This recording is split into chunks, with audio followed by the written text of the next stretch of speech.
E-commerce is a game that is constantly becoming more and more competitive. As an e-commerce business owner, you have this constant challenge of catching up and improving your website customer experience to meet the high standards that these people have learned to demand using services like Amazon or Uber. So the bar is constantly getting higher and higher. And today I'm sharing with you a couple of strategies that I have found over 5 years of e-commerce consulting, and this is where we're going to cover how to build a great e-commerce customer experience. Welcome to the channel as well. We help 7 and 8 figure e-commerce entrepreneurs do e-commerce only, and I've helped personally some of the biggest Shopify brands optimize for conversion, figure out their website, that kind of thing.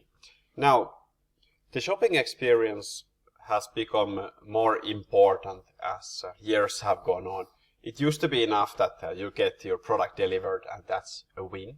But nowadays, customers, they have tons of stores to choose from, and they are most likely a little bit overwhelmed. At the same time, this means that you have to provide a very good feeling that the customers are going to receive when they shop at your store. So that matters a lot more these days than it used to. So we are emotional beings and we want to feel good about our shopping experience. And you could even state that people buy experiences, especially millennials, that care about how things are done, etc., rather than just the product.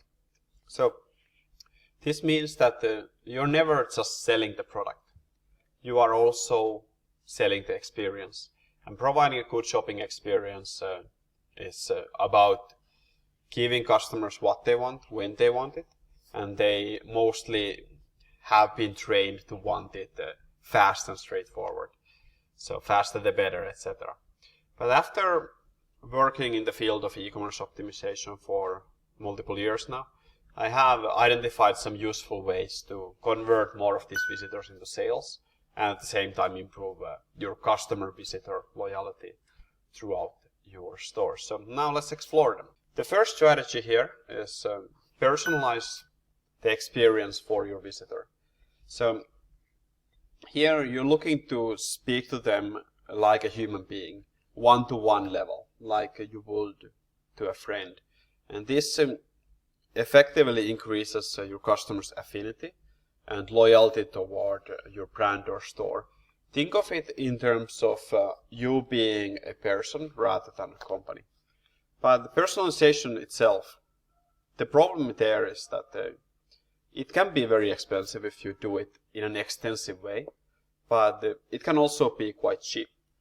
So here we go to the basics here of providing what they want when they want it. So if they are likely to buy socks right now, give them socks. And this is where suggestions engine can really help you. So if you have data that people are frequently buying products together, they are interested in looking at this product after this product, and you can use that data to optimize your storefront.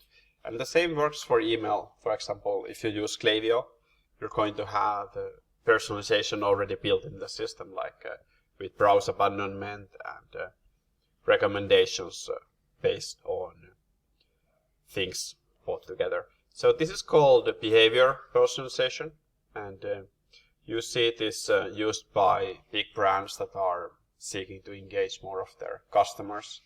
And of course, the tricky part here is that it's based on behavior. So behavior always requires data. So you'll have to have some analysis done on that behavior in order to provide a personalized experience, unless, of course, you're doing it automatically. Now, the second strategy is to use shop by use cases. If you have this kind of case where products are used in a particular way or manner. So in a simple way, this could mean you have dresses. So some of them are evening dresses, some of them are more for the daytime, for example. But people can then shop according to what they're looking for. They're looking for that product on certain use case. Now this is not strictly personalization, I wouldn't say, but it gives out the impression that this is made for them, and as a result it's more engaging. So if you think of this, most people don't really trust their decision making. Instead, they hesitate, and this is a way for us to help them out. So instead of clicking and scrolling through general collections and categories endlessly, that can be very overwhelming. We can help them and have them shop according to how they want to do it. So make sure that if you want to do this, that your products are divided into clear and popular use cases that are also relevant to visitors.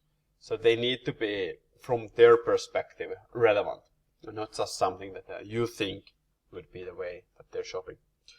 Here, be aware that in order to categorize these products in a way that the customers are looking for, you have to know how they actually think and how they search for those products, how they look for that. And the key here is to keep it simple. So there's probably only a few main categories that they're looking for. So we don't need to overwhelm them. Third strategy, creating a self-sustaining community of buyers. So people, especially some groups like women, wants to belong to a group in general. So they want to identify with something. So if your store can be more than a store, if it can be a community, if it can be a place for people to gather, to see like-minded people, that kind of thing, it can be very powerful, not only for your business, but also for customer retention and the value of your business as well. So if you're looking to sell your business at any point, having a community and loyal buyers would be one of the key things that people are going to be looking for.